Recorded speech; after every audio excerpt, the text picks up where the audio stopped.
Hey guys, Waterfowler41 here, and today's video is dedicated to my friends who haven't opened up the manual on their truck since they bought it. So one of the questions that I see pop up on the Facebook groups all the time is, can I change how the power is fed to this outlet? So this is the outlet on top of your stereo, and the answer is yes. So you have two different options with this particular outlet. One, you can have it fed directly from the battery, meaning that anytime you plug something in here, it's going to get power regardless of whether the vehicle is on or off. And then the second option you have here is you can have it ignition fed, meaning that when you turn your car on, this outlet's going to get power. When you turn your truck off, the power is not going to be fed to the outlet. So from the factory, mine came 24-hour power. So basically it's fed directly from the battery. Now, if you want to change this and have it ignition fed, or if you already have it ignition fed and you want to feed it off of the battery, it's as easy as moving a fuse. And we're going to take a look at that in a second. But for those interested, page 53 in your manual shows exactly how to do this. And really all you need to do is move this little yellow fuse in position 54 from the left to the right or from the right to the left, depending on what you want to do. And it spells it out here. But let's take a look at the fuse box underneath the steering column, and I'll show you exactly what fuse and exactly how to change that so we could turn this from being fed directly from the battery to being fed by the ignition source.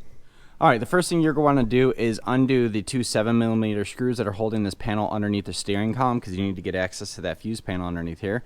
Once you undo those two 7mm screws, you just pull this panel straight out. It's a bunch of plastic clips. They're very easy. They won't break. You just pull it straight out. So once you do that, you then get access to the fuse box inside the cabin of the truck. And for our project here, we are focused on this yellow fuse right here, this 20 amp guy. This is position F54.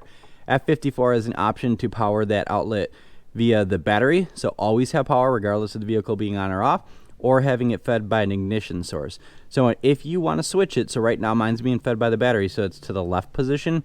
If you want to switch this and have it fed by the ignition source, you just move it over to the right one slot.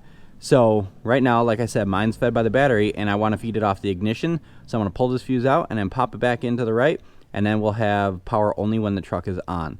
So all right, very simple. So we pulled it out, I moved it over one slot to the right, and now that fuse is going to provide power to that outlet only when the truck is on. So let's hop back up here. All right, so here's the outlet, and if you remember before, the truck was off and it had power to the outlet. Now that the truck is off and I switch that fuse over, I don't have any more power here. However, if I put it in accessory mode, now I have power. So you can plug phone chargers in there, and now you don't have to worry about it draining your battery. It's not really going to drain the battery ever, but that is how you switch that fuse over. So again, I dedicate this to all my friends who don't know how to read the manual. Again, if you're curious, it's on page 53 in your manual, but it's really as simple as moving that yellow 20 amp fuse from the left to the right or the right to the left, depending on what you're trying to do. So hopefully this video helps you all, and you can change the power as needed, and we stop asking the same questions on the Facebook groups. But with that said, thank you very much for watching. Take care.